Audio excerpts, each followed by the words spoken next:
again.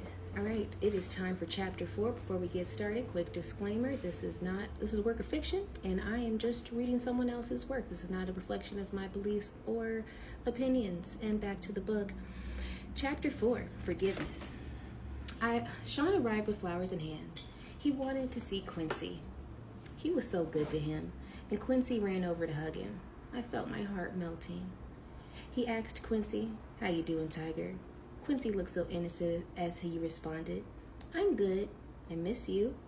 Sean's response sounded genuine. "I miss you too. We'll hang out tomorrow, okay?" Sean gave him a little love tap on the butt. "It's bedtime," Quincy replied. "Okay, good night," as he turned and headed towards his room. Now here was the man I fell in love with, but what was I thinking? Crap, not only does he want to use bottom plugs, he slapped the mess out of me. So why am I still talking to him? They say that love is blind, but is it stupid too? As Quincy left, Sean looked at me and smiled. "Baby, let's go have some fun. The babysitter's on the way. I just want to show you a good time." I was so mad at myself for melting, and I said, "Okay." We sat on the couch laughing and genuinely having a good time when the doorbell rang. The babysitter had arrived, and we left. As we exited the house, a big man climbed out of the limo and opened the door for us. He wore a sharp suit with a pew-pew noticeably tucked under his arm. I thought to myself, he could have made that invisible, or did he want me to see it? Despite my reservations, Gene was a sweetheart, and he was very courteous and polite. As he tipped his head and said, "Good evening, ma'am," Gene drew a smile out of me as I responded, "Hello." Gene and I would see a lot of each other after this day. See you in part 4. 5. Sean kneels. The year passed, and thankfully we didn't have many bad arguments, although Sean was strangely getting into voodoo. He would put curses on people, and I wasn't sure how to respond to that craziness. My problem as a single mother is that I wanted to be married.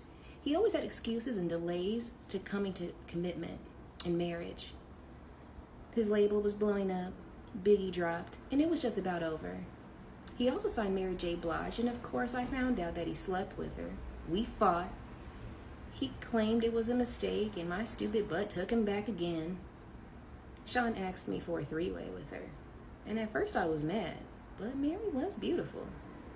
And it was our first three-way. I loved it.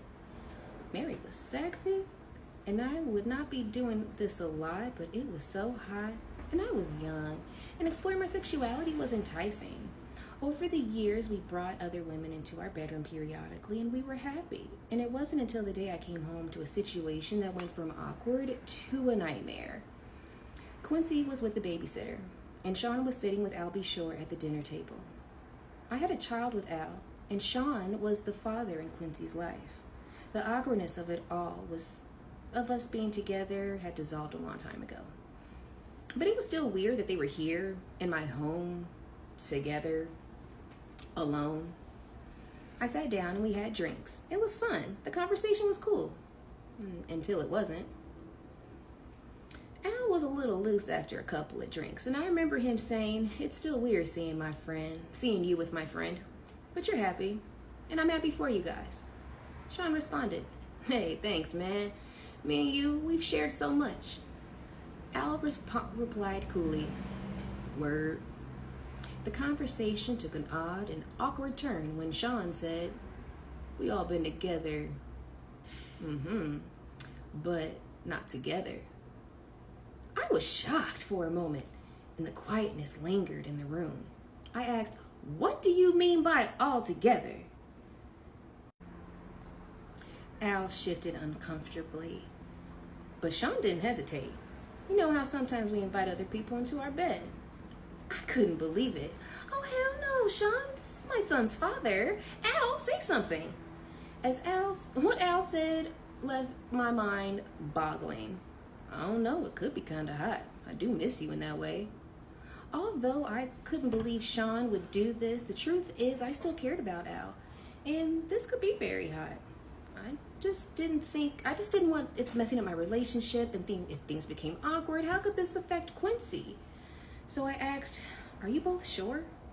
I imagine both of them, me. I knew it would be awkward sexually if there was some bumping of some things, but what happened next I could never have imagined in my wildest dreams.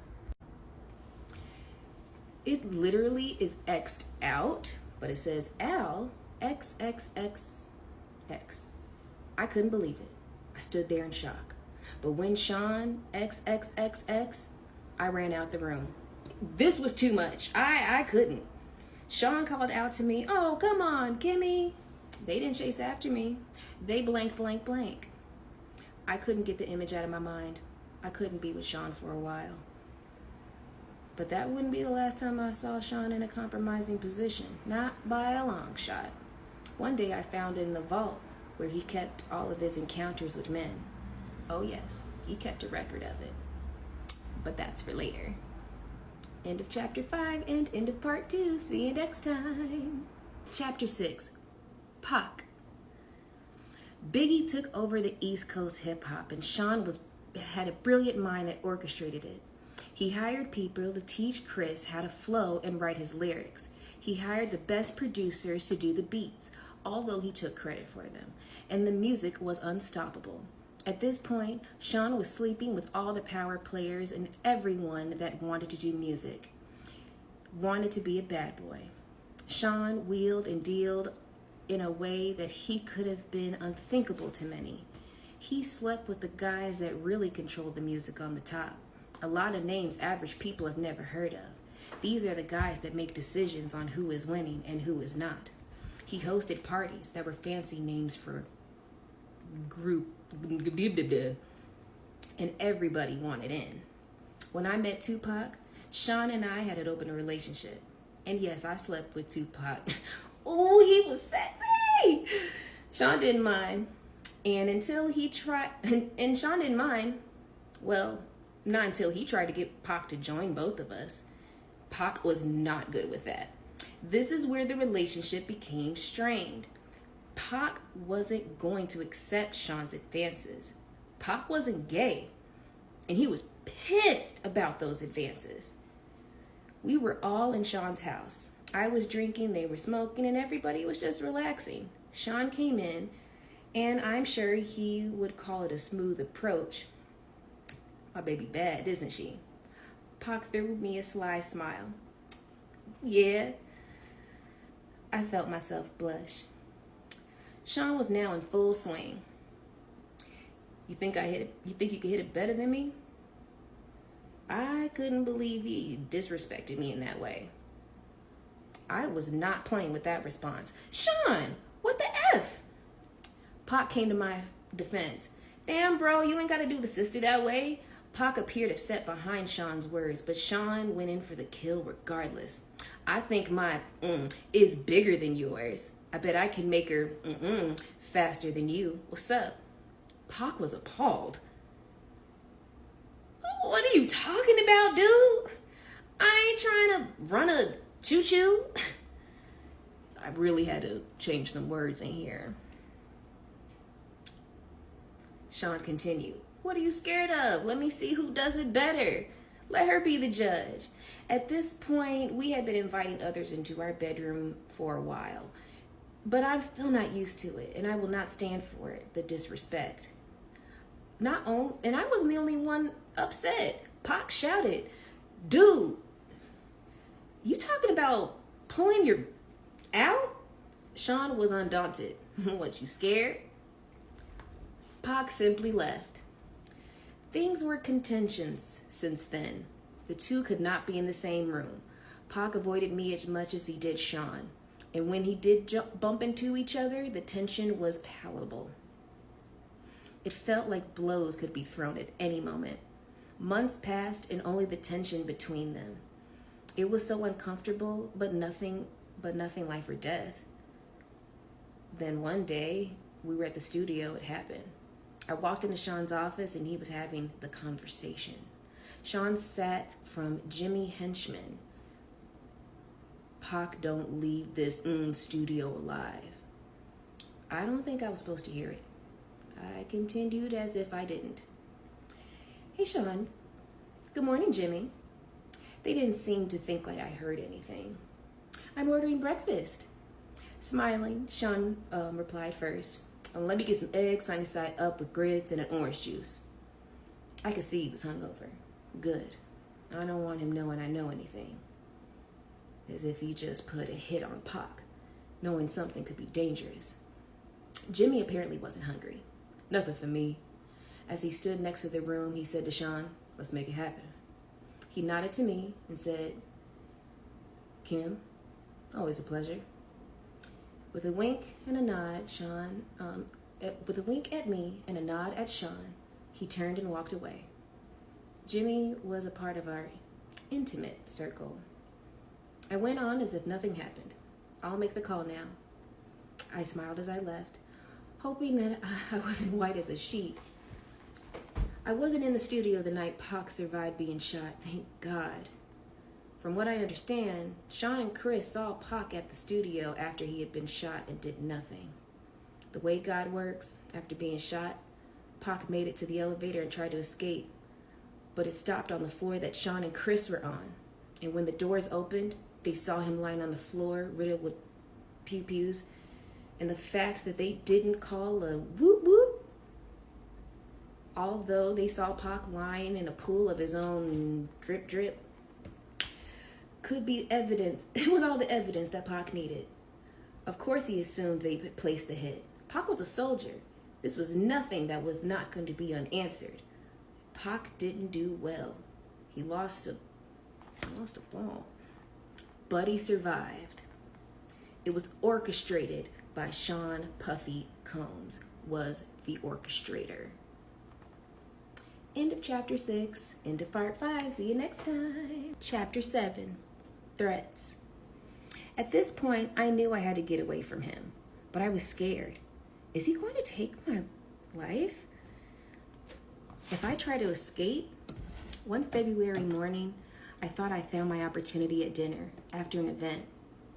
We were in a ritzy restaurant in a private booth. It was an executive setup. We were alone, but we were in public. Perfect. Sean was on the phone talking to an unknown listener as I sat down. His words on the call will be etched in my mind forever. We're gonna release who shot you now. He waited for the response, and then it went on to say, of course they're gonna think B.I.G. was in it on About Pac. That's the whole point. Nobody would give a F about a diss track against LLF and Cool J. But you know how much money this will make for this rap beef? Dudes battling someone, especially after someone really got shot. This may not be the best time for this conversation. Sean was finishing up. We'll drop the song tomorrow. Sorry, I have to edit some of the words, so pardon me. This may not be the best for this conversation. This may not be the best time for this conversation. Sean was finishing up. We drop it tomorrow. He listened on the phone and then responded. There's going to be blood in the street. Dudes missed. Pac's alive. Let's capitalize on that. When he responds, it's going to mean more money. He turned around and looked at me and spoke back on the phone. I'll call you back. He hung up the phone and talked to me and spoke to me. What's wrong? I tried my best to fake a smile at what I heard. After all, me and Pac were intimate. I responded, nothing. Sean was a fool. Are you sure? His demeanor was threatening, but I responded cool as I could muster to his intimidating stare. Yeah, of course. He took my hand saying, that's wonderful. He began to squeeze it until it hurt as he continued. Because seeing you walk in the office while I was talking about killing that MFer and you not saying anything to me had me a little bit concerned. His grip was starting to hurt badly. You're hurting me. As he continued to squeeze tighter. You pretending you didn't hear anything was a sign of loyalty to me. Not something I should be concerned about, right? I had no choice but to give him an answer that he wanted. I knew I was trapped when I responded. Of course I'm loyal to you. Let me go. Excuse me. Of course I'm loyal to you. He let me go as he responded. Good. And remember, I'm the big D. I snatched my hand back in pain. He smiled and said, "Let's start off with a good wine." He snapped his fingers and his favorite wine was poured for him. He knew what Sean wanted, and Sean got what he wanted. Blah, blah, blah, blah, blah. Blah, blah, blah, blah, blah. My bad, y'all. I snatched my hand back. He smiled and said, "Let's start off with a good wine," and he snapped his fingers, and his favorite wine was poured for him. They knew what Sean wanted, and what he wanted he got. I'm trapped. Now isn't the time for me to launch my escape plan. I have to be strategic. This is going to be hard to leave the glamour and the glitz and the lifestyle. I mean, this man just snapped his fingers in one of the most exclusive restaurants in New York City, and they poured his wine of choice. A bottle of wine is $800, and this is 1994. The list to get in this place is 6 months long if you are somebody. Mayor Giuliani has a table here tonight also. If I got up and walked out, I would be safe. But what about tomorrow? I had to think. He sipped his wine and smiled. "You're not drinking?" He pointed at my glass, and of course the waiter filled it. He knew what I liked as well. Sean had a bad temper. He yells sometimes. Okay, he's roughed me up once or twice, but he's never punched me, he's never bruised me, and he's never hit Quincy. I would not have stood for that. He never laid a hand on my son. At that time, I never thought of him touching Quincy in any way. Then the significance of what he said hit me. Is he mad at Tupac over me? I'm the big D. Oh my God. The last time he put his hands on me, it was because I enjoyed Jamie Foxx too much. He enjoyed Jamie too much. He gets so insanely jealous, it's not fair. He wants to bring other men into the bedroom, but then gets jealous when he does. Dang, you're quiet tonight. He was snapping me back into the present. I asked him questions that were burning in my chest as I walked into the office. What does Chris think of this? He looked at me coolly and said, his fat butt just better keep making music. A third guest was escorted by security. Sean motioned him to sit. The waiter walked over to Sean Carter and asked, "Would you like something?" Carter responded, "No, thank you." Then said, "Hello," to me, and he smiled. And I smiled, replying, "Hey, Carter." And he took a sip of his drink. The Seans may have shared a bed together from time to time, but thankfully I have never asked to join. Carter went on to speak to Sean. "I think we're meeting in private." Sean replied with a nonchalant shrug. "I had to discuss something with her. It's fine, go ahead." He wielded this kind of power. Carter shifted uncomfortably in his chair before continuing. "It's true. Chris and Pac want to start their own label." Sean slammed his fist against the table, shouting, "Doesn't anyone have any effing loyalty?" Carter, "Well, it's not happening right now, right?" Sean peered at Carter with distrust. "Why the F are you so willing to share this information with me? Chris is your man. F, he brought you on. You're stabbing him in the back."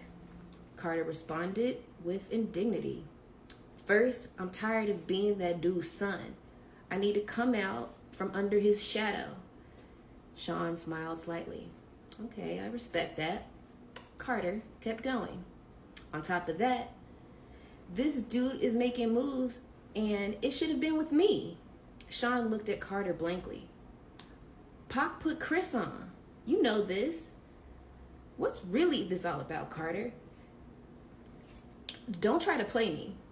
The Jay-Z of today wasn't born yet. This young Sean Carter was over his head. Cornered, he had to spill it out. I want his spot. Ambition. Now that's a man I can work with." Sean made a grandiose gesture towards Carter. "Waiter, get this MFer whatever he wants." Carter smiled. "Thank you." Sean responded, "Honesty and ambition. We're going to make a lot of bread together." Carter ordered a drink and he stated again, "Guess he won't be leaving with that dude who to do their own label now." Sean responded to the normal air of arrogance. "Why don't you let me worry about that?" I took this as my cue to escape. When I told Sean I'm going back to get Quincy, Sean was wrapped up in his conversation with Carter and barely noticed. He excused and had to have the limo drop you off. We didn't eat. He didn't care. I smiled and kissed him on the cheek and left. Woo-wee. End of chapter 7. And I will see you in the next part. Peace.